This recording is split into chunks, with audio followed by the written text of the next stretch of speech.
اللہ تعالیٰ قرآن مجید میں ارشاد فرماتا ہے،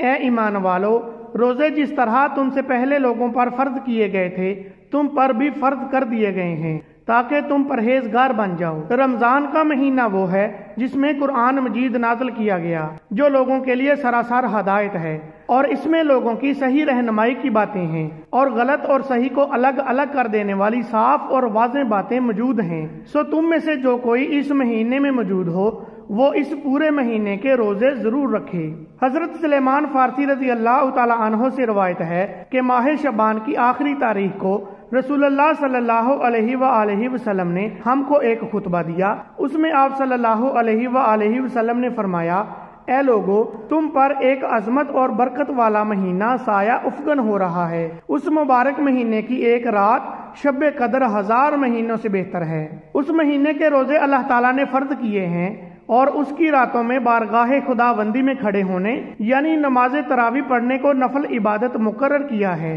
جس کا بہت بڑا ثواب رکھا ہے۔ جو شخص اس مہینے میں اللہ تعالیٰ کی رضا اور اس کا قرب حاصل کرنے کے لیے کوئی غیر فرض عبادت یعنی اللہ کی رضا اور ثواب حاصل کرنے کے لیے افطار کرائے تو اس کے لیے گناہوں کی مغفرت اور آتش دوزخ سے آزادی کا ذریعہ ہوگا، اور اس کو روزہ دار کے برابر ثواب دیا جائے گا، بغیر اس کے کہ روزہ دار کے ثواب میں کمی کی جائے۔ آپ صلی اللہ علیہ وآلہ وسلم سے عرض کیا گیا، یا رسول اللہ، ہم میں سے ہر ایک کو تو افطار کرانے کا سامان میسر نہیں ہوتا، تو کیا غربا اس عظیم ثواب سے محروم رہیں گے؟ آپ صلی اللہ علیہ وآلہ وسلم نے فرمایا، اللہ تعالیٰ یہ ثواب اس شخص کو بھی دے گا جو دودھ کی تھوڑی سی لسی پر یا صرف پانی ہی کے ایک گھونٹ پر کسی روزہ دار کا روزہ افطار کرا دے۔ اس شخص کو اللہ تعالیٰ میرے حوض یعنی حوض کوثر سے ایسا سیراب کرے گا جس کے بعد اس کو کبھی پیاس ہی نہیں لگے گی تاکہ وہ جنت میں پہنچ جائے۔ اس کے بعد آپ صلی اللہ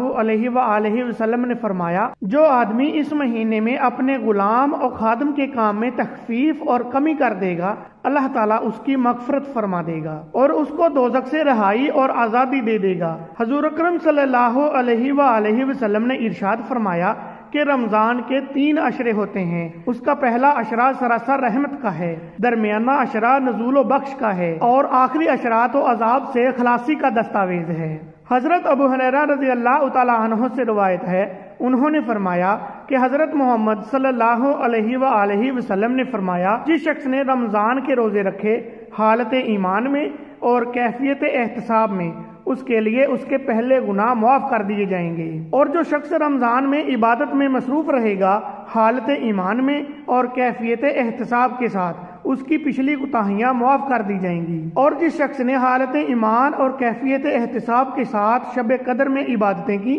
اس کی گزری کوتاہیاں بخش دی جائیں گی۔ روزہ ایک ایسی عبادت ہے جس کے بارے میں سرور دو عالم صلی اللہ علیہ وآلہ وسلم کا ارشاد مبارک ہے کہ اللہ تعالیٰ فرماتا ہے، روزہ میرے لیے ہے اور اس کا اجر بھی میں خود ہی دیتا ہوں۔ یعنی یہ اللہ تعالیٰ اور اس کے بندے کا براہ راست معاملہ ہے کہ بندہ اللہ تعالیٰ کے حکم کی بجا آوری میں تمام دن کھانے پینے اور نفسانی خواہشات سے رکا رہتا ہے اور اس کے ان آداب کو پوری پابندی کا خیال و احساس رکھتا ہے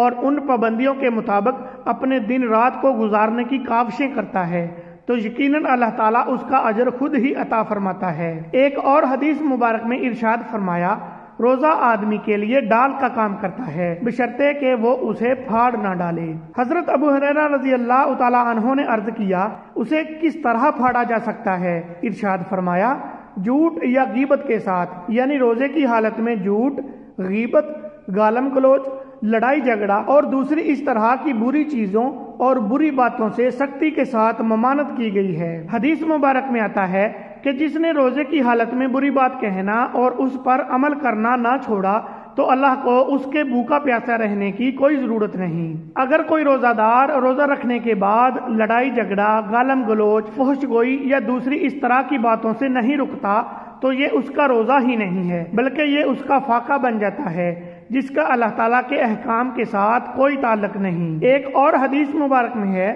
کہ روزہ صرف کھانے پینے سے رکنے کا نام نہیں ہے، بلکہ روزہ تو لغویات اور بری باتوں سے بچنے کا نام ہے۔ حضرت عبداللہ بن مسعود رضی اللہ تعالی عنہ سے روایت ہے کہ جس کے اعضاء حرام کاموں سے نہیں رکتے اس کو میری خاطر نہ کھانے اور نہ پینے کی کوئی ضرورت نہیں۔ جس طرح زبان کو فحش گوئی، غیبت اور جھوٹ سے بچانا ضروری ہے۔ اس طرح انسان کو دوسرے اعضاء آنکھ، کان، ناک، ہاتھ پاؤں کو بھی برے افعال سے بچانا ضروری ہے۔ ایک اور حدیث مبارک میں رسول اللہ صلی اللہ علیہ وآلہ وسلم نے اس مہینے کو صبر اور غمخواری کا مہینہ قرار دیا ہے۔ دینی اصطلاحات میں صبر کے معنی ہیں اللہ کی رضا کے لیے اپنے نفس کی خواہشوں کو دبانا اور تلخیوں اور ناگواریوں کو برداشت کرنا ہے، جس سے ان کے اندر ان غرباء و مساکین کی ہمدردی کا جذبہ بھی پیدا ہو جاتا ہے جو ناداری کی وجہ سے فاقوں پر مجبور ہو جاتے ہیں۔ اللہ تعالی ہمیں قرآن کی تعلیمات اور سنت نبوی صلی اللہ علیہ وآلہ وسلم پر